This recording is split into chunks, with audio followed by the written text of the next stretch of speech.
TDP కోసం పనిచేసిన 31 మంది నేతలకు టికెట్లు ఇవ్వలేకపోయామని ఆవేదన వ్యక్తం చేశారు. ఇక పొత్తులతో సంబంధం లేకుండా కొందరి సీనియర్లకు కూడా టికెట్లు ఇవ్వలేకపోయామని, పెట్టిన అభ్యర్థులు గెలిచిన బేరీజు వేసుకునే 3 పార్టీల అభ్యర్థుల్ని నిలబెడుతున్నట్లు తెలిపారు. పార్టీ పరంగానే కాకుండా సొంతంగా ఓట్లేయించుకునే అభ్యర్థుల్ని ఎంచుకున్నామని తెలిపారు. సోషల్ ఇంజనీరింగ్ చేపట్టాం, బీసీలకు తగిన ప్రాతినిధ్యం ఇచ్చేలా చూసాం, సోషల్ రీ ఇంజనీరింగ్ చేయాల్సిన అవసరం ఉందని తెలిపారు. సేవాభావంతో ఉన్న వాళ్ళని రాజకీయాల్లో ప్రోత్సహించవలసిన అవసరం ఉంది. విభిన్న వర్గాల్లో ప్రత్యేకమైన ఆలోచన ధోరణి ఇప్పుడిప్పుడే పెరుగుతుంది.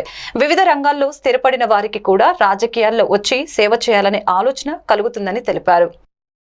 అన్ని రాజకీయ పార్టీలు వారి యొక్క ప్రొసీజర్స్ ఒకసారి మన ఎన్నిక ప్రారంభమైన తర్వాత, పొత్తు కూర్చుకున్న తర్వాత అభ్యర్థుల ఎంపిక వివిధ రాజకీయ పార్టీలు చేసుకోవాల్సిన అవసరం ఉంది.